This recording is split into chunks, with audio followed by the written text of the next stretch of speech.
Boa noite a todos. Hoje eu trouxe para a gente conversar um pouquinho sobre o processo de desencarnação. O que acontece, né? E tudo que eu vou falar foi feito em cima de uma psicografia que a gente recebeu aqui no centro do irmão José de Arimateia. Ele sempre comparece deixando sua mensagem para a gente. E algumas outras citações que a gente vai fazendo no decorrer. Então, para começar, a gente vai primeiro falar um pouquinho sobre o processo de reencarnação, né? Para a gente poder entender como que acontece e depois como vai o processo contrário, que é o de desencarnação. Então, no processo de encarnação, acontece o retorno nosso ao corpo físico para que a gente possa caminhar na Terra, né? Sempre com o objetivo da evolução. Quando a gente está no processo gestacional, na barriga da mãe, a gente recebe o fluido vital, que vai impregnando, né, todo o nosso corpo que está em processo de formação. Ele é um fluido mais ou menos grosseiro, encontrado apenas nos seres orgânicos. Quando a gente faz o estudo dos 7 corpos, né, que a gente tem na nossa existência terrena, a gente vê que o fluido vital ele fica no duplo etérico, que é o corpo espiritual que fica exatamente em cima do corpo físico. Ele é o responsável pela animalização da matéria nos seres vivos, é o que torna a gente ser humano, né? Forma-se como todos os fluidos espirituais das transformações do fluido cósmico universal. Então, a gente recebe o fluido vital através do fluido cósmico do universo. A gente capta esse fluido e direciona para o nosso corpo físico, né? Claro que tudo isso é feito pela engenharia divina, né? Pelos espíritos de luz. A animalização da matéria. O fluido vital é a força motriz dos seres orgânicos, o elemento que dá impulsão aos órgãos, movimento, atividade e a matéria organizada. Nessa parte que fica no duplo etérico, que tem toda a nossa questão mesmo de poder ficar doente, poder se curar, né, através das nossas próprias energias, das nossas próprias vibrações. É ali que vai estar todo esse processo nesse duplo etérico, onde o fluido vital, que transforma a gente em seres terrenos, vai estar instalado. Então, aqui tem um gráfico do processo de reencarnação. O fluido vital armazenado no duplo etérico. Ele, primeiro, a gente, quando está dentro do corpo da mãe, a gente utiliza o fluido vital da mãe enquanto o nosso corpo está em formação. Depois, a gente tem o nosso próprio fluido e acontece a reencarnação. Aí o espírito, né, vai estar lá junto nos nossos corpos, junto com o corpo espiritual. E a gente, então, reencarna a partir do momento do nascimento, né? É mais ou menos assim. A gente tem o corpo físico e o duplo etérico, aquela camadinha logo acima do corpo físico. Ele fica mais ou menos 1 centímetro acima do corpo físico. E o nosso espírito, né, ele fica lá na parte mais profunda de nós. É uma luz. Ele não tem a forma humana. O nosso espírito, de verdade, não tem a forma humana.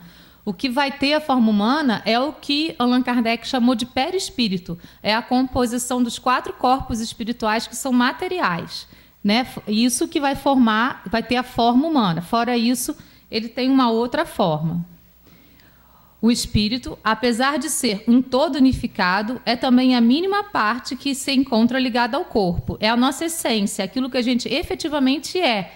É a parte imortal de nós, né? Aquilo que, quando a gente desencarna, a gente continua sendo. E quando a gente reencarna, mesmo que num outro corpo físico, a gente continua sendo. É a nossa essência, é quem nós somos de verdade. Então, é aquela luzinha lá no fundo de nós, né? Onde mora o reino de Deus, como disse o próprio Cristo. Então, a composição corporal, o espírito encarnado, o corpo físico com duplo etérico e o perispírito, que tem lá dentro dele o espírito. O corpo físico é um envelope do princípio pensante que vemos nascer, crescer e morrer. é o suporte material de quem o espírito se utiliza se utiliza quando encarnado para ajudá-lo em sua evolução. Então, existe toda uma engenharia espiritual que vai fazer com que o nosso corpo seja, né, um corpo que possa viver na Terra, e o invólucro dele, o nosso envelope, é o corpo físico. O Divaldo, né, através do espírito da Otília Gonçalves, disse sobre a reencarnação. A reencarnação é uma bendita oportunidade de evolução. A matéria em que nos encontramos imersos por ora é abençoado campo de luta e de aprimoramento pessoal. Cada dia que dispomos na carne é nova chance de recomeço. Então, a cada dia que a gente está aqui, quando o sol se põe e ele renasce, a gente tem uma oportunidade de começar de novo, né? E se a gente pensar na nossa eternidade, cada vida também é uma oportunidade de recomeço para a gente. A gente tendo a noção de que nós somos espíritos imortais. Aí, lá no Livro dos Espíritos, Kardec perguntou para os espíritos: quando na erraticidade, antes de começar nova existência corporal, tem o espírito consciência e previsão do que lhe sucederá no curso da vida terrena? E os espíritos responderam: ele próprio escolhe o gênero de provas por que há de passar, e nisso consiste o seu livre-arbítrio. Então, ninguém reencarna, né, sem saber de quais são os processos que nós vamos passar durante a vida, porque nós mesmos escolhemos esses processos. Não é a espiritualidade que faz uma listinha de coisas pelas quais você tem que passar, porque você errou nisso, você errou naquilo, então você tem que voltar para poder consertar. Somos nós mesmos, através das nossas culpas, através daquilo que a gente leva como: nossa, isso aqui eu fiz de errado e eu tenho então que recuperar isso daqui. Você escolhe o que você vai poder recuperar ou não. E a espiritualidade vai te auxiliar, te orientar. Vai falar assim: olha, isso aqui eu acho que nessa vida você pode deixar quietinho, não mexe com isso agora não. Isso aqui você já tem condição de fazer, aquilo ainda não. Porque quando a gente está sem a carne, tudo parece muito fácil. Mas quando a gente encarna, a gente está vivendo no mundo, as coisas se tornam mais difíceis de passar. Então, a espiritualidade auxilia a gente na nossa escolha, mas as escolhas quem faz somos nós. Isso segundo o Livro dos Espíritos. Sobre a reencarnação, Jesus disse: em verdade vos digo, ninguém pode ver o reino de Deus se não nascer de novo. Então, é só através da reencarnação que a gente pode se aproximar do reino de Deus, que não é um lugar físico, né? O reino de Deus, segundo Jesus, está dentro de nós mesmos. Quanto mais a gente se aproxima da pureza através do estudo, a gente se aproxima do reino de Deus também. Então, agora que a gente já falou um pouquinho sobre reencarnação, vamos falar sobre desencarnação, que é o nosso assunto principal. Chico Xavier disse que a morte é a mudança completa de casa, sem mudança essencial de pessoa. Então, na verdade, a gente não morre, né? O que morre é simplesmente o corpo físico. Ele fica aqui na Terra e a gente vai para um outro momento. E nesse outro momento, a gente é a gente mesmo, a gente continua sendo a gente. Com todas as dores que a gente sente, com todas as angústias que a gente sente, com tudo que a gente sente na Terra, com todos os amores, com tudo, com todos os sentimentos bons e os sentimentos menos bons e os sentimentos ruins, né? A gente continua sendo a mesma pessoa. A gente só muda de estágio. A gente perde esse envelope e vai para o mundo espiritual, mas a gente continua sendo a mesma pessoa. Por isso que aquela ilusão que as pessoas têm, que se desencarnar as coisas vão melhorar, é realmente ilusão. Segundo o Espiritismo, é realmente uma ilusão. O processo de desencarnação ele pode se dar de várias maneiras, né? Por uma morte através de uma doença ou por uma morte natural, por um acontecimento inesperado, como um acidente, uma morte trágica, como por um homicídio, ou uma morte por suicídio, né? E a morte por suicídio, quem leu o Nosso Lar sabe que não é só aquela morte que a gente pega a arma, coloca na cabeça e dá um tiro, né? A gente pode se suicidar, por exemplo, através das drogas, através das nossas angústias, dos nossos sofrimentos, a gente pode criar uma doença para o nosso corpo e aí a gente pode ser considerado suicida. André Luiz deixou isso muito claro no livro Nosso Lar, né? Então, vários tipos de mortes podem ocorrer dependendo da reação que o espírito tenha em relação ao corpo físico dele.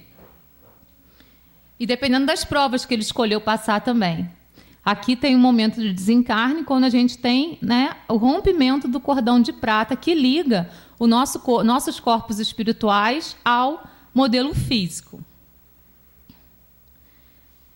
Lá no Livro dos Espíritos, na questão 339, está escrito: a perturbação que o espírito sofre ao encarnar é muito maior e mais longa do que ao desencarnar. Então, assim, para reencarnar é muito mais difícil, é muito mais penoso a gente voltar para a carne do que a gente sair da carne. Isso segundo o Livro dos Espíritos. Lá na Gênesis está escrito: o espírito, visto que o corpo privado de vida é, a partir de então, sem utilidade, deixa-o como se abandona uma casa em ruína ou uma vestimenta imprestável. Então, é para ser assim, mas nem sempre é. A gente vai ver isso daí através da psicografia daqui a pouquinho. Então, aqui tem o gráficozinho do processo de reencarnação, que a gente já viu, né? O fluido vital, tudo isso, né? Nascimento, a reforma íntima, juntamente com o trabalho coletivo. E aí o espírito pode escolher a evolução ou a estagnação. A gente que vai escolher na nossa vida como que a gente vai trabalhar essa vida. Aí vem o que a gente chama de morte, né, que é somente do corpo físico, e é o processo de desencarnação, o desprendimento do corpo físico, que pode ser lento ou abrupto, rápido ou muito, muito devagar. Vem um tempo de perturbação, que pode ser muito curto, pode ser fugaz ou pode ser longo. Isso vai depender do nosso preparo espiritual. A gente viu lá no nosso lar como que o André Luiz demorou para poder ter a consciência do desencarne. Então, ele passou um longo tempo em processo de perturbação. E o despertar na espiritualidade. Quando a gente consegue ter consciência desse desencarne, aí a gente está pronto para ir para algum lugar, né, alguma colônia que nos acolha. Aí lá no Livro dos Espíritos, Kardec perguntou: que sensação experimenta a alma no momento em que reconhece estar no mundo dos espíritos? Que sensação experimenta a alma no momento em que reconhece estar no mundo dos espíritos? Aí os espíritos responderam: isso depende. Se fizestes o mal com o desejo de fazê-lo, vos envergonhareis de tê-lo feito num primeiro momento. Para o justo é bem diferente. É como o divino de um grande... É como o alívio de um grande peso, porque não teme nenhum olhar indagador. Então, assim, o momento de desencarne, a reação que a gente vai ter, vai depender das nossas atitudes e das culpas que a gente acumulou ou não, né? Porque se a gente tiver consciência que nós somos espíritos em processo de evolução e por isso a gente está no momento de aprendizado o tempo inteiro, todos os nossos momentos são de aprendizado, e que se a gente erra, faz parte do nosso processo de aprendizado e a gente não se culpar por esses erros, a gente vai ter uma relação melhor com o desencarne e com toda a nossa vida. Agora, se a gente começar a acumular muitas culpas, e a gente começar a se atrapalhar no meio dessas culpas e fazer coisas erradas, às vezes propositalmente, por achar que o outro é culpado, que você é culpado, aí você vai ter motivos de se envergonhar quando desencarnar. Então, tudo vai depender das nossas escolhas durante a nossa vida, do nosso processo de vida. Vida encarnada, né? Ali tem uma passagenzinha da Bíblia, de Coríntios, que diz assim: se a nossa esperança em Cristo se limita apenas a esta vida, somos os mais infelizes de todos os homens. Então, isso é bíblico, né? Está na Bíblia que a gente não tem uma vida só. Muitas pessoas não gostam nem de saber que tem isso daí, mas está lá escrito. E agora a gente vai ver, de acordo com o irmão José de Arimateia, que é esse irmão que vem trazer as psicografias, as mensagens para a gente, sobre o processo de encarnação, o que ele fala. E a gente vai ver alguns casozinhos que ele conta para a gente, né? Como que os espíritos reagem durante a desencarnação. Ele diz: alguns espíritos ficam à mercê do corpo físico, ficam ali, junto ao corpo, que é comido pelos vermes, e sofre e grita, e não se conforma, até entender que o desenlace já aconteceu. O tempo em que ficam nesse estágio depende da disponibilidade que tem para a compreensão, aceitação e tomada de consciência sobre o fato. Então, assim, tem muitos espíritos que ficam lá no cemitério mesmo, né? Do lado do corpo, não entendendo o que está acontecendo, agarrado ao corpo físico, vendo as coisas acontecerem e entram em desespero. E qual que é o tempo que demora isso? Depende de cada espírito, não tem um tempo determinado. Ele mesmo é que vai fazer essa escolha de compreender ou não o processo pelo qual ele está passando. E ele fica estagnado, cultuando o que não mais existe e perdendo tempo de vida que pode ser aproveitado a cada minuto. Perdendo tempo de vida, porque o desencarne não significa morte, porque o espírito é imortal. Então, a partir do momento que ele escolhe ficar ali no cemitério, olhando para si mesmo, que não é mais si mesmo, né? O corpo que já não pertence mais a ele, ele está perdendo tempo de vida. Né? Tudo que a gente fica estagnado e parado, seja encarnado ou desencarnado, a gente está perdendo tempo de evolução e de vida. Chico Xavier falou assim: se o momento é de crise, não te perturbes, segue, serve e ora, esperando que suceda o melhor. Queixas, gritos e mágoas são golpes em ti mesmo. Silencia e abençoa. A verdade tem voz. Então, isso serve para nós e serve para esse momento em que o espírito fica lá do lado do corpo, né? Sem entender muito bem o que está acontecendo. Não adianta gritar, não adianta espernear. O que a gente tem que procurar fazer, o que a gente pode escolher procurar fazer, é compreender o processo, ter aceitação desse processo e consciência, para a partir disso transmutar todas aquelas ideias erradas e ficar com as ideias mais corretas. São escolhas que a gente vai fazendo na vida.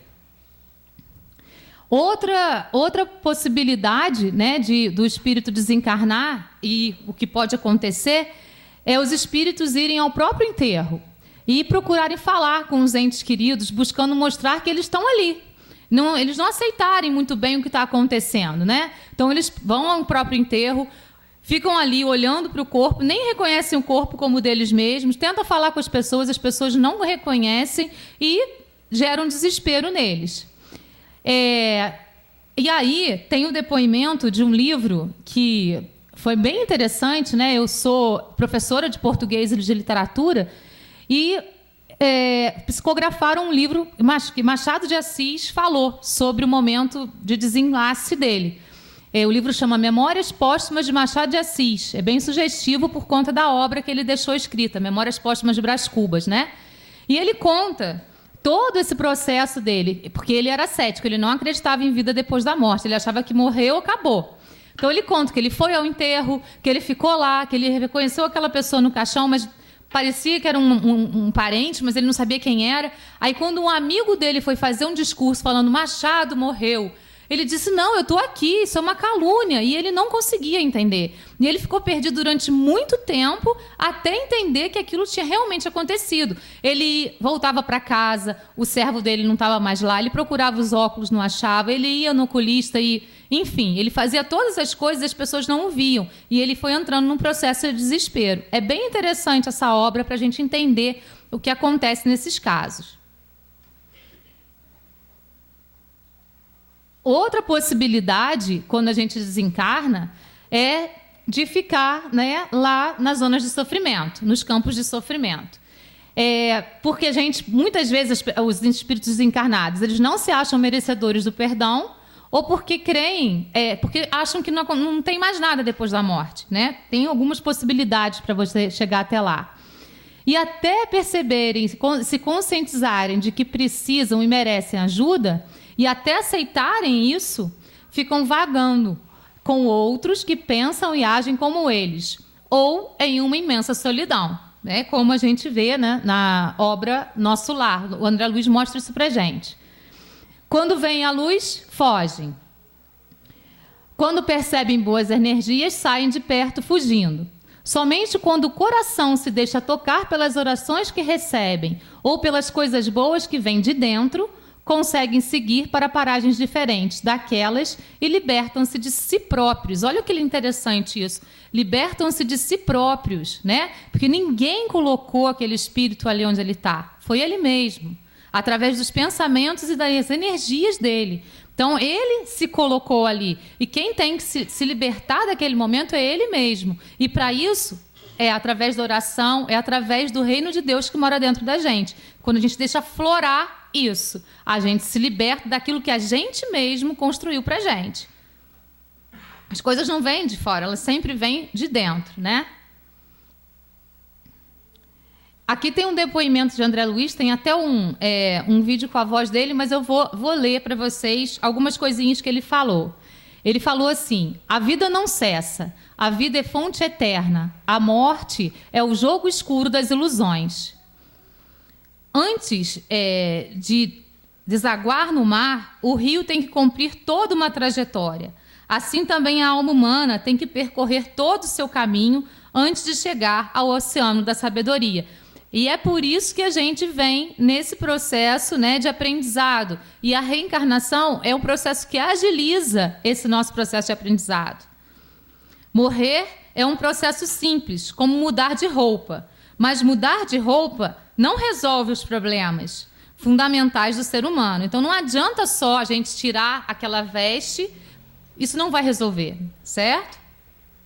Aí ele diz assim: uma existência é um ato. Um corpo, uma veste. Um século, um dia. Um serviço, uma experiência. Um triunfo, uma aquisição. Uma morte, um sopro renovador. Eu guardava a impressão de haver perdido a ideia de tempo. A noção de espaço esvaía-se. Há muito de minha percepção. Então, quando ele estava lá nas zonas, né, de sofrimento do umbral, ele perdeu completamente a noção de tempo. Mas, na verdade, essa noção de tempo e espaço que nós temos aqui encarnados, ela é bem diferente, né? Ela é ilusória. Então, ela se perde mesmo. A gente acaba, quando a gente desencarna, a gente não tem essa mesma noção que a gente tem na Terra. A partir do momento que você tem a consciência vigilante, quando você se permite a consciência, que você vai se desprender daquele momento que você está vivendo. Aí ele diz ainda: de todos os tormentos que experimentei, a saudade é o pior. Nada se compara à dor da saudade. A dor da saudade daqueles entes que você deixou encarnados, né? Quantas experiências, quantos corpos, quantos séculos, quantos serviços, quantos triunfos, quantas mortes necessitamos ainda? Então, assim, a gente está vindo num processo reencarnatório durante muitos séculos, muitos milênios, e a gente ainda não aprendeu quase nada, né? Então, a gente pode escolher aproveitar uma existência para o aprendizado. Então, parar um pouco de reclamar, parar de achar que a nossa vida está ruim o tempo inteiro e tentar aprender com todos os processos que ela nos coloca, que foram frutos das nossas escolhas, né? Nada acontece sem que a gente mesmo permita com a gente. Por mais estranho que isso pareça, é desse jeito. Chico Xavier disse: somos livres para decidir sobre os nossos atos, muito embora nos tornemos escravos de suas consequências. É aí que a gente tem que refletir. A gente tem um mundo para escolher, só que toda escolha traz uma consequência. Então é importante a gente escolher a coisa certa para que a consequência seja positiva para a gente. Isso dentro de uma encarnação, ou quando a gente desencarna, vai e volta, mesmo no processo de desencarne, o que vai acontecer com a gente depois? A gente vai ficar preso ao túmulo? A gente vai ficar lá no umbral? A gente vai ficar... Onde a gente vai estar? A gente quer ir direto para a colônia? Tudo isso é uma consequência das nossas ações, né? A Joana de Ângeles, através dos amigos de Chico, né, ela sempre chegava para o Divaldo: ninguém tem o destino do sofrimento. Ele é o resultado da ação negativa, jamais a causa. Então, o nosso destino não é sofrer. Deus não fez nenhuma criatura para que ela ficasse sofrendo. O nosso destino é sempre a felicidade. Só que as nossas escolhas, às vezes, nos afastam dela. É sempre assim. Aí outra possibilidade, né? Outros espíritos, por sua fé, sua crença, sua ignorância, pensam que merecem muito. Mas quando deixam um corpo físico, percebem que o paraíso de aproveitar o não fazer nada simplesmente não existe. Porque tem algumas pessoas que acham que vão para o céu e vão ficar lá, né, desfrutando de uma vida que não faz nada. A gente que é espírita sabe que não é assim. Percebem que ninguém compra nada do outro lado da vida. E sofrem. ora vão para as zonas abissais, dentro de si próprios, arrastados para lá pelos seus próprios pensamentos e verdades, ora se isolam e se recusam a trabalhar, a cooperar nos trabalhos do bem. Então, é outra possibilidade, né, do que acontece depois do desencarne, dependendo das escolhas do espírito. Existem ainda casos de espíritos que desencarnam e são socorridos por enfermeiros de Deus e são levados para os hospitais celestes, pois conseguem ter a compreensão de que a vida é uma só, de que a morte não existe e de que o trabalho e o aprendizado são para sempre. E aí, no livro da Patrícia, né, que a Patrícia editou, chamado Violetas na Janela, ela conta esse processo de desencarne em que ela foi direto para a colônia. Ela acordou num quarto branco, com um espírito sentado à frente dela, e ela teve a noção exata do desencarne e tudo foi muito tranquilo. Então, tudo vai depender das nossas escolhas no nosso processo de vida na Terra, né? Até mesmo o momento de desencarne, o momento que a gente vai para o mundo espiritual, deixando o corpo físico. Aí aqui algumas imagens dos hospitais espirituais, do livro Nosso Lar.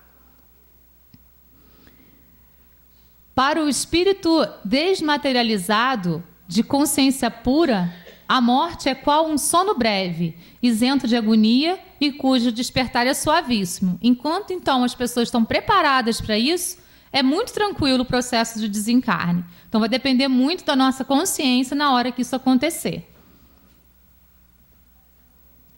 Por tudo isso, concluímos.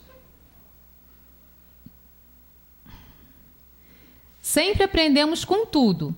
Em todas as situações aqui apresentadas, as pessoas são expostas aos seus maiores receios e precisam sair deles. São levadas aos seus medos por si mesmas, não por outros, pois, se dependesse dos espíritos celestes, todos poderiam ser resgatados imediatamente até a luz. Se dependesse dos espíritos de luz, a gente não ia para os nossos medos mais profundos. A gente vai para esses lugares porque a gente mesmo escolhe. A maioria das pessoas tem medo de morrer. E elas acreditam que quando elas morrerem, elas vão para lugares estranhos, né? Vão ficar jogadas em algum lugar, vão ficar presas em algum lugar, vão ter que fugir de alguma coisa. Então, a gente vai, depois do desencarne, para onde estão os nossos medos. Então, o medo é algo que a gente tem que tentar transpassar, né? E não ter mais. Porque o medo paralisa mesmo. E o medo da morte é o pior deles, porque aí a gente vai fazer o quê? Todo mundo vai morrer, não vai ter saída, não, né? Então, vamos cuidar um pouco dos nossos medos. As escolhas, o livre-arbítrio, levam cada um para onde acreditam que deveriam estar. Isso segundo José de Arimateia. Muitas vezes ao encontro de seus maiores medos e receios. Por isso, por mais estranho que pareça, faz parte da escolha de cada qual, né? Então, as nossas escolhas nos levam aos lugares que a gente está hoje e vão levar a gente para os lugares que a gente vai estar no amanhã. Aí eu trouxe eu vou precisar do som. Eu trouxe um videozinho, um pedacinho do Nosso Lar, pequenininho mesmo, para mostrar o poder da oração. Como a pessoa no umbral, né? Na hora do desespero, quando não tinha mais forças, por favor, alguém me escute. Todas as esperanças pareciam terminadas. Eu fiz a única coisa que me restava. Me ajudem.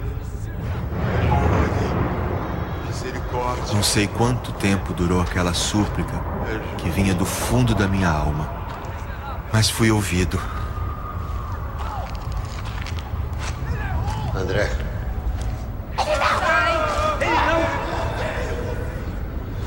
Deus, me ajude.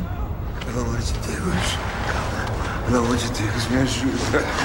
Me ajuda. Me tira daqui, me ajuda.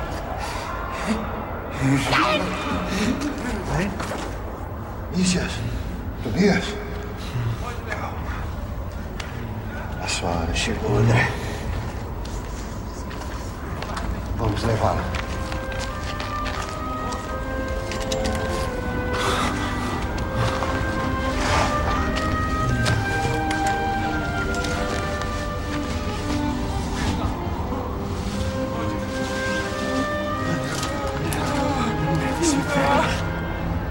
Vamos alcançar a cidade sem demora. Vamos? Isso.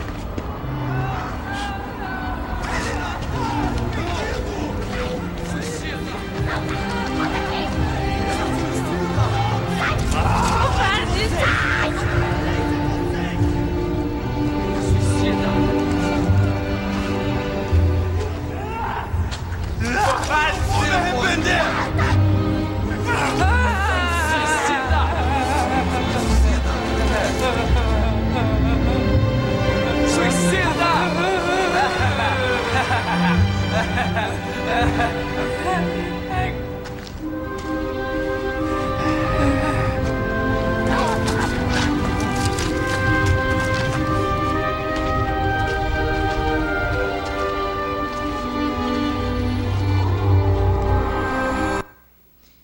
Então a gente percebe que tudo depende mesmo das nossas escolhas. Aqueles outros espíritos que estavam em torno dele tiveram a oportunidade de sair daí, mas se recusaram, né? E ele ficou tanto tempo ali, ele não sabe quanto, porque ele perdeu a noção, mas quando de coração ele pediu, a porta se abriu. Então aquilo que fala, né? Bata e a porta se abrirá. É verdade. A gente precisa buscar, né? E todas as respostas sempre estão dentro da gente. E às vezes tem um irmão nosso, que às vezes a gente nem conhece muito bem, que fala alguma coisa para a gente inspirado, né, pelos espíritos de luz para dar essa resposta para a gente. Então a gente pode escolher estar mais atento para o mundo, para as coisas que nos rodeiam. Tudo são escolhas. Se acredita em Deus e compreende os caminhos que se deve trilhar,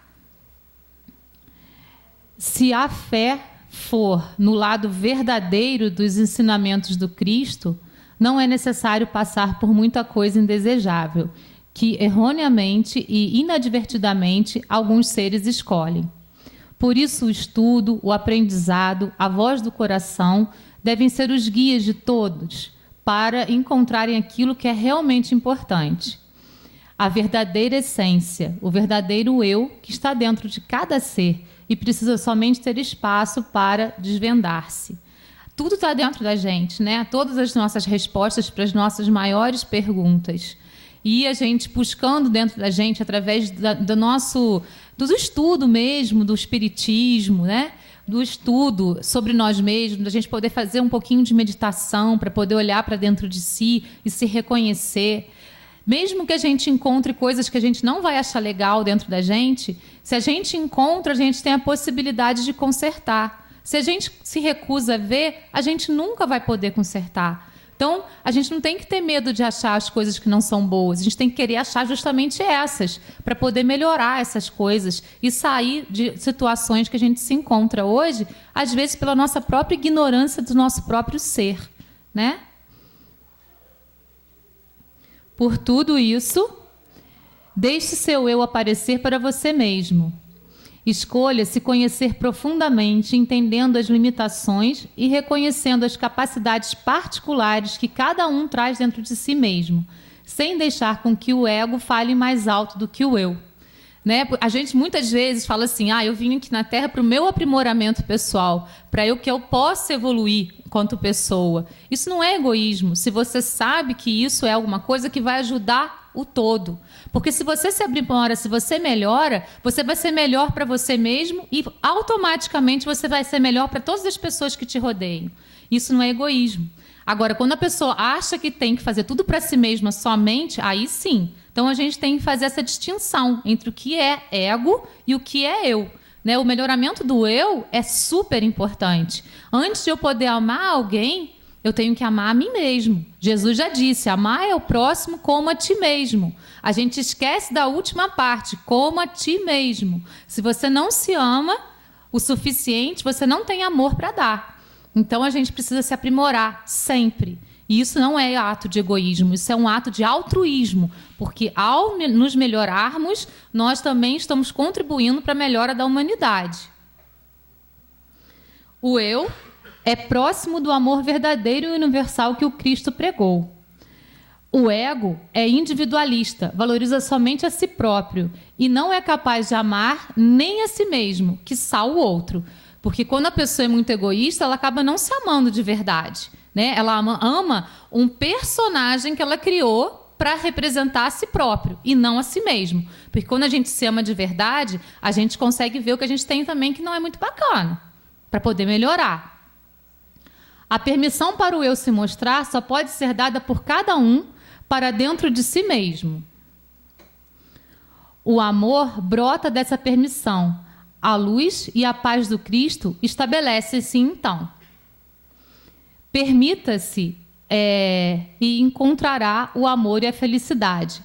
A paz e a luz reinam na vida de cada um. Alguns possíveis questionamentos sobre tudo isso que a gente colocou aqui. Depois que tomamos consciência do desencarne, lembramos de tudo que nos aconteceu? Tudo depende do nosso grau de entendimento, de compreensão sobre os processos da vida. Se nós não estivermos preparados para lembrar, nós não vamos lembrar. Se nós estivermos, a gente vai lembrar até aquilo em que a gente está. Depende do nosso grau de compreensão sobre a vida. Depende também do nosso nível de consciência para lidar com as coisas pretéritas, com as coisas do passado. Porque muitas vezes a pessoa saber que matou alguém, ela vai se culpar mais ainda. Então o esquecimento para ela é melhor, né? Se o entendimento, mais compreensão e mais consciência forem altos, então sim, a gente tem condições de lembrar. Se for baixo, não, a gente não tem condição de lembrar. Como deve ser nossa reação diante da desencarnação em relação àqueles que amamos?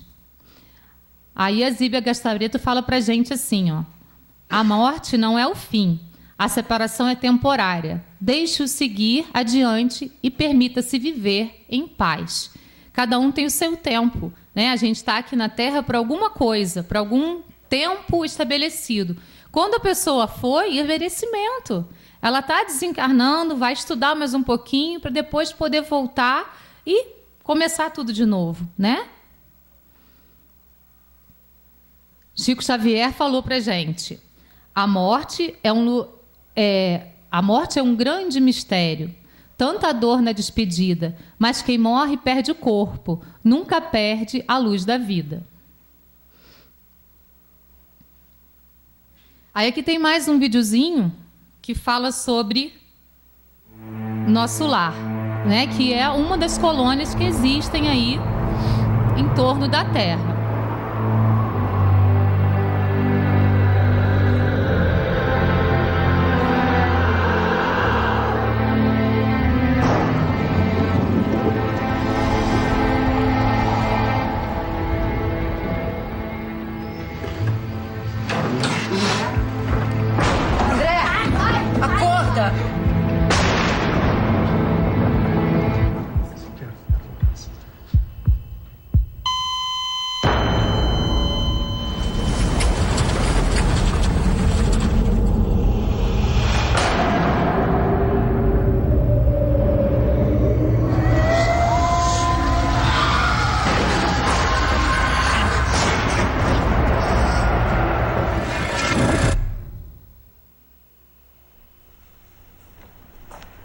Olá, André. Como está? Que lugar é esse? Quem são vocês? O que aconteceu aqui comigo? Todas as suas perguntas vão ser respondidas no tempo devido.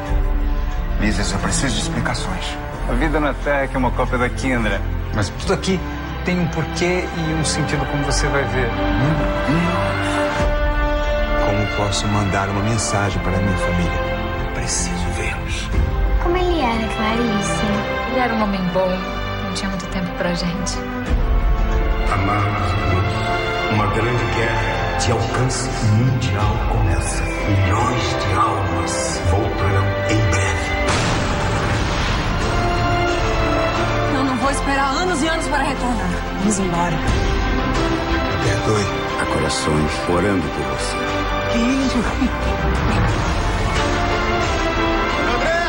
O mundo precisa de histórias felizes.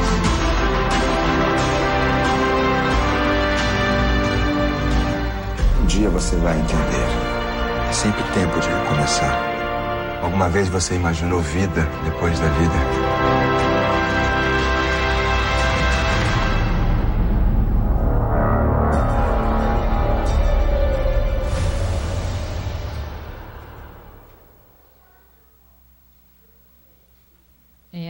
uma das colônias, né? E ali ele sintetiza tudo o que acontece, né? Desde o desencarne até a consciência do desencarne. E aqui tem um vídeo também de ele mostrando como que é a colônia Nosso Lar. Eu vou lhe contar um pouco da história desse lugar, mas preste atenção, que eu vou dizer tudo uma vez só. Combinado? Combinado.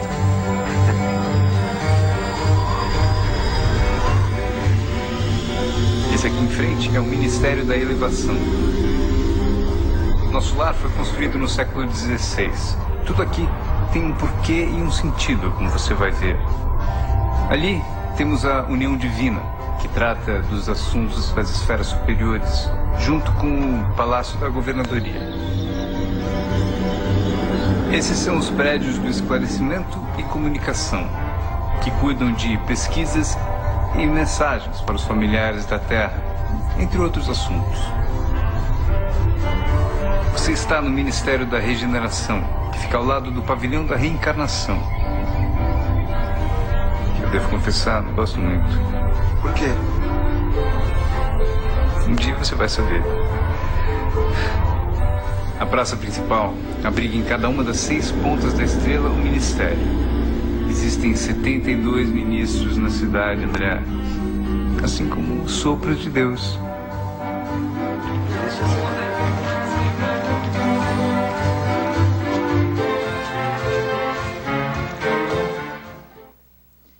Então, a gente tem... Vou lhe contar um pouco da história. De como que é, né? A colônia Nosso Lar. A gente pode escolher ir para esse lugar ou não, né? Isso tudo vai depender das nossas atitudes, das nossas ações durante a nossa vida de encarnado. Alguns textos para a gente refletir um pouquinho. Viva como se fosse morrer amanhã. Aprenda como se fosse viver para sempre. Porque a gente vai viver para sempre, né? Nós somos espíritos imortais. Se quiser amar alguém, ame-o agora. Ame-o, porque ninguém sabe o que vai acontecer no momento que segue. Muitas vezes a gente vai ter que deixar, né? Aquele ator que morreu aí há pouco tempinho aí, né? Semana retrasada, não sei muito bem. Estava tudo bem e ele desencarnou. Nem viu a família. Então, a gente tem que amar, né? Todos os dias, não deixar para amanhã para falar o que a gente precisa falar hoje. Existem tantas maneiras verdadeiras de amar, segundo os ensinamentos de Cristo, valorizando a essência de cada ser. A vida é um momento, um sopro, e a gente só leva daqui o amor que deu e recebeu, a alegria, o carinho e mais nada. Ter alguém é uma escolha. Permanecer junto é uma decisão que exige compromisso, entrega, honestidade e dedicação. Amor não é enjoar de amar. Rostinho bonito envelhece. Maquiagem sai com a água. Pele bonita enruga. Cabelo lindo fica branco. Corpo definido cai. Mas caráter fica. Uma maneira altruísta de amar também.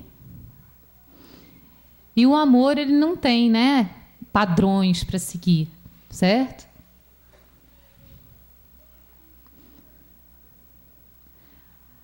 Aí o Chico falava, né, não há na história nenhum personagem que substitua Jesus em nossos corações. Ele sempre é a nossa meta.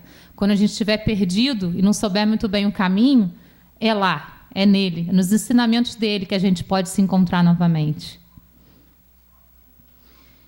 Uma mensagem da Joana de Ângeles para a gente ir interiorizando. O ser consciente deve trabalhar-se sempre, partindo do ponto inicial da sua realização psicológica, aceitando-se como é, aprimorando-se sem cessar.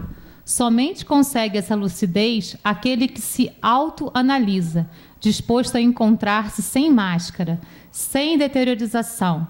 Para isso, não se julga nem se justifica, não se acusa nem se culpa, apenas descobre-se. A gente pode escolher se descobrir sem se culpar, sempre lembrando que nós somos seres em aprimoramento e errar faz parte do nosso processo. O que a gente precisa é entender esse erro, né? Compreender, ter a aceitação dele, ter consciência dele para poder transmutar e aprender com ele, né? E esse é o nosso desafio. Então vamos acreditar, né, que a gente pode trabalhar a nossa vida de uma maneira muito positiva e a gente pode ter sempre um recomeço no amanhã da nossa vida encarnado e nas nossas várias vidas de encarnados, desencarnados, encarnados, desencarnados. Gratidão.